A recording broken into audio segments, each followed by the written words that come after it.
Hello, everybody, and welcome to another episode of A Game in a Chair, brought to you by the American Civil War Gaming Club. If you enjoy WDS gaming, you will definitely enjoy our Civil War Club. You can find out more information on us at acwgc.net. We're always looking for new members and would be glad to welcome you. In today's episode, we're going to go beyond the pixels once more, in order to give you the backstory of a unit which has always been a personal favorite of mine. At the Battle of Gettysburg, the smallest brigade in the Army of Northern Virginia was the Florida Brigade. Being a native Floridian, I've always wondered how this small brigade came to be in the Army of Northern Virginia. So let's explore their history and learn a little bit more about the brigade which the Richmond Enquirer once called a small but Spartan band. Let's begin at the beginning. Florida was the 27th state to be admitted to the Union in 1845. As a slave state, a large part of its population was made up of enslaved peoples. The 1860 census listed half of the 140,000 people living in Florida as slaves. In January of 1861, Florida, with close political ties to South Carolina and Georgia, became the third slave state to secede from the Union. Florida had the smallest population of any state in the Confederacy, with just 30% of the population of Arkansas, which ranked as the next smallest Confederate state. Of Florida's total population, only about 15,000 were white males deemed eligible for military service. The first Confederate regiment to be raised, the 1st Florida, would serve throughout the war in the Army of Tennessee. But the real story of the Florida Brigade in the Army of Northern Virginia begins here, in Jacksonville, Florida, in June of 1861. The majority of the 2nd Florida was raised in the Jacksonville area and were formally mustered into the Confederate service in July 1861.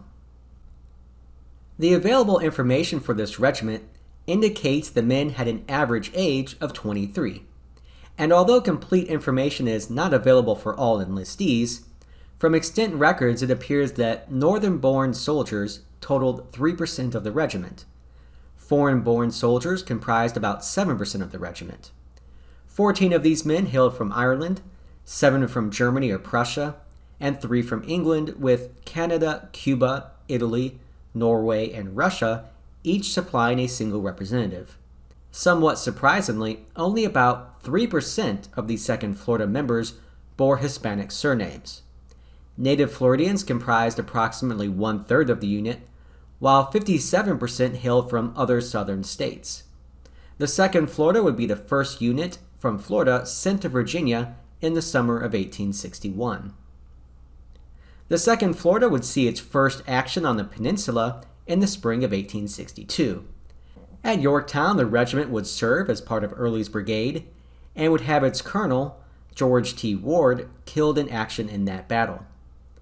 The regiment then elected Captain Edward A. Perry as its new commander. Perry was born in Massachusetts and briefly attended Yale University before moving to Alabama to study law. Despite his northern birth, Perry fully shared in the sentiments of his adopted region. Before the Civil War, he was a lawyer in Pensacola, Florida, and enlisted at that place with the 2nd Florida. The regiment suffered greatly in the fighting on the peninsula. At Seven Pines, the unit would lose 198 of 435 men in the fighting. In the 7 Days Campaign, the regiment would be attached to Brigadier General Roger Pryor's brigade and would continue to see its strength dwindle due to battlefield casualties and disease. Perry himself was wounded at Glendale and would be absent for the remainder of the campaign. After the campaign concluded, Confederate Secretary of the Navy Stephen Mallory, a Floridian, summed up the condition of the unit in a report to the governor of Florida. Since the 1st of May, the 2nd Florida's killed and wounded amount to 471. The next Florida regiment to arrive in Virginia, the 5th Florida, was organized in Leon County in April of 1862. The depleted state of the 2nd Florida, as written of by Mallory, prompted the governor of Florida to send them to Virginia to reinforce the state's contingent of troops in that theater. Joining the 2nd and 5th Florida and Virginia would be the 8th Florida. The 8th Florida was raised from all over the state and parts of southern Georgia. One of the captains in the 8th Florida was David Lang. By the end of the war, Lang would really become the heart and soul of the Florida units in Virginia. Born in Georgia on May 9, 1838, he graduated from the Georgia Military Institute near Marietta. Before the war, Lang worked as a surveyor in Florida and would join the 1st Florida in 1861. In 1862, he would return to Florida and raise a company of men which then enlisted into the 8th Florida. Lang would fight with the 8th Florida and the Floridians in Virginia until the end of the Civil War in 1865. The 3 Florida regiments would become a part of Pryor's Brigade during the Second Manassas and Antietam campaigns. The brigade was not heavily engaged at Second Manassas, but would see fighting at Antietam. The brigade, part of Anderson's division in the 1st Corps, would fight in the Sunken Road and suffer heavy losses in the battle. Anderson's division, with Anderson himself being wounded early in the fighting, fell to the command of the incompetent Roger Pryor. Pryor was not a good general and was incapable of handling a full division by himself. Pryor's brigade, and really all of Anderson's division, didn't perform very well in the battle due to the lack of heavy losses in their officer corps. Of the approximately 570 Floridians who entered the battle, 282 became casualties, a loss of approximately 50%. Antietam was the first real engagement for the 5th and the 8th Florida, and considering their rookie status, it seems remarkable they fought as well as they did. In November of 1862, the War Department would promote Colonel Edward Perry to Brigadier General, and with his return to active duty, place him in command of the All-Florida Brigade. The Florida soldiers approved of this new arrangement, and the brigade would remain an All-Florida unit until the end of the war. The brigade fought in the battles around Fredericksburg and Chancellorsville, losing another 109 men in the fighting. As Lee's army turned north and began their march into Maryland and Pennsylvania, Brigadier General Perry was down with typhoid fever. Colonel David Lang of the 8th Florida took over the command of the brigade and led it into Pennsylvania. A Floridian summed up the feeling of General Lee's Confederates as they moved north. Our army was full of life and confidence, flushed with recent victories. Though we had been on the march for more than a month in all kinds of weather except cold, and part of the time marching day and night on short rations. We were footsore, ragged, and some were barefoot, but we remained jovial and in good health. We had good rifles and plenty of ammunition. We thought we could whip Meade's army and capture the city of Washington.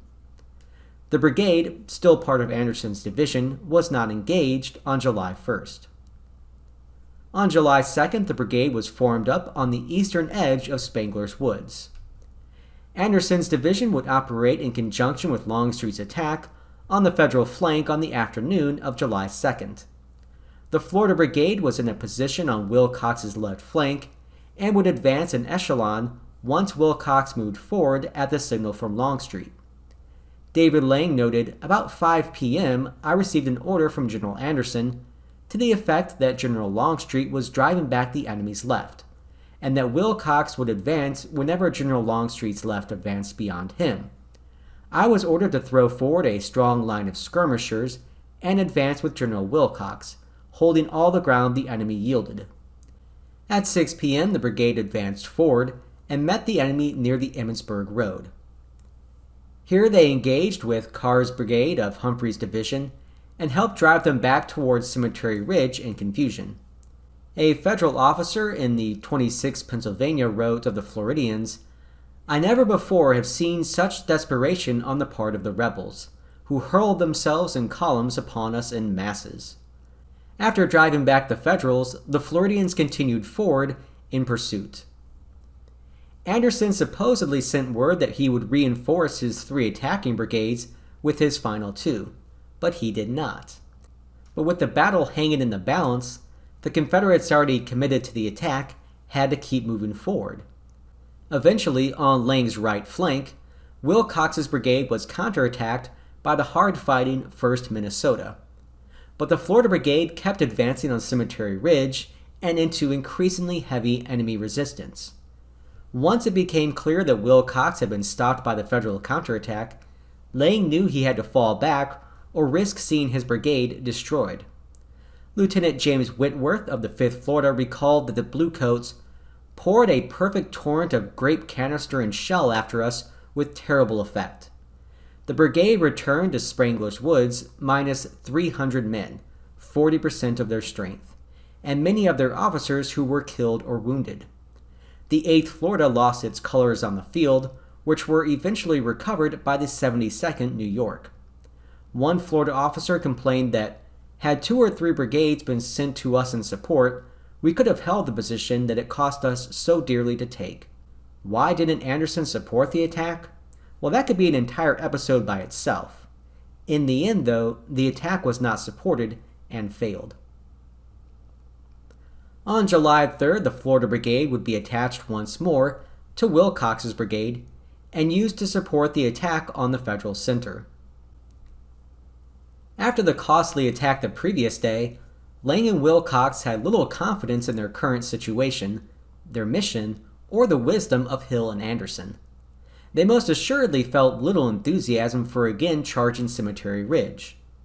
Lang related an exchange between the 2 brigade commanders regarding their probable orders and duties as soldiers.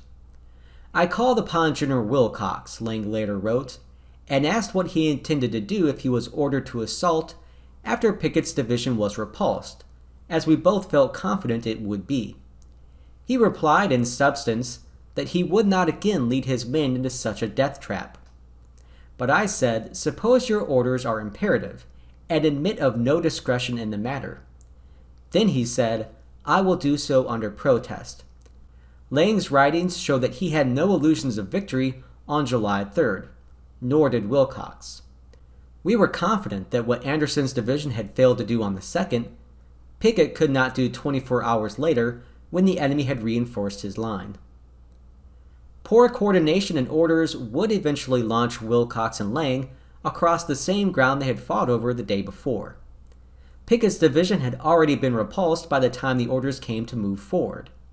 Lang later informed General Perry, "As soon as Pickett's division had retired, we were thrown forward, as a forlorn hope, I suppose, notwithstanding the repulse of the day before, and the repulse of Pickett's whole division not 20 minutes before."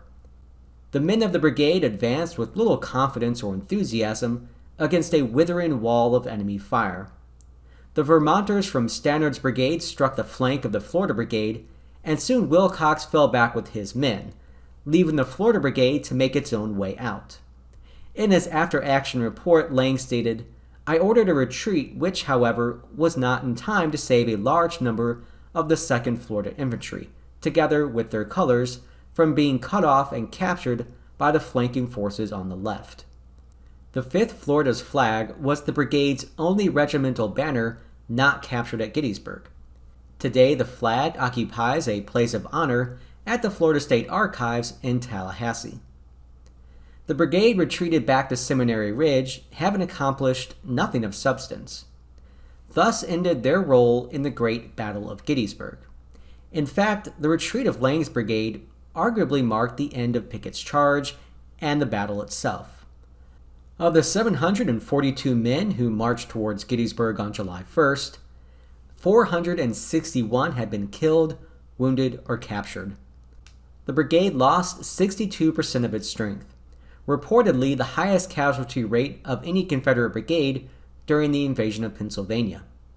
The 2nd Florida suffered 146 casualties, the 5th Florida 195, and the 8th Florida 120 men killed, wounded, or captured. Despite the heavy losses for the Florida Brigade, the war would just continue on. The brigade would eventually be reinforced in the summer of 1864 with the 9th, 10th, and 11th Florida regiments. Combined, these units would make up the full Florida contingent in the Army of Northern Virginia during the Civil War. The Florida Brigade would go on to fight with Lee from the Wilderness all the way to the very end at Appomattox in April of 1865. There, the remaining 64 officers and 441 men of the Florida Brigade surrendered. Of these, about 150 were all that remained from the original 3 Florida regiments in the Army of Northern Virginia. After the Civil War, 3 governors of the state of Florida would come from the Florida units in Lee's army, including Edward Perry. After completing his term as governor, Perry would die in 1889 at the age of just 58 from a stroke. David Lang would survive the war despite numerous wounds and become an active politician in Florida in the post-war era, helping to lay the foundations in the state militia for what would eventually be turned into the Florida National Guard.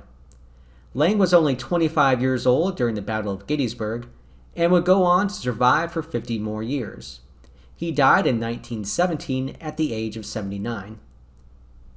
The veterans of the Florida Brigade, like many of their generation, would continue to hold annual gatherings for as long as possible. A representative from the brigade was actually at the Gettysburg 75th anniversary, at which Franklin Roosevelt dedicated the Peace Memorial on the battlefield. The last Florida Brigade veteran died in 1943 at the age of 101. In 1963, for the centennial of the Civil War, the state of Florida would dedicate a monument at Gettysburg to the memory of its soldiers there. But really, this is just a monument to the Florida Brigade and the sacrifices they had made at the Battle of Gettysburg. The men of the Florida Brigade cared deeply about their reputation and how they would be viewed in posterity. As soon as the war ended, Lang had demanded clarification of the unit's record at Gettysburg so that the children of his men would not blush for shame when they read of them in days to come. I suppose that brings me back to the game itself and the Florida Brigade at the Battle of Gettysburg. Do they really deserve the distinction of being rated D in an army where that rating is akin to an insult? Definitely not. Their performance at Gettysburg was at least equal to any other rebel units, and even surpassed that of others. They were unsupported in their first attack and thrown into a maelstrom in their second attack. The brigade fought bravely, but was simply mismanaged from above on the divisional, corps, and even the army level. I hope everyone has enjoyed this look at the Florida Brigade. Moving forward, I suspect you will view it a little bit differently. I always enjoy these episodes as we go beyond the pixels and try to learn more about the unit histories in these games. Alright everyone, I thank you for watching. If you enjoyed this, be sure to like the video.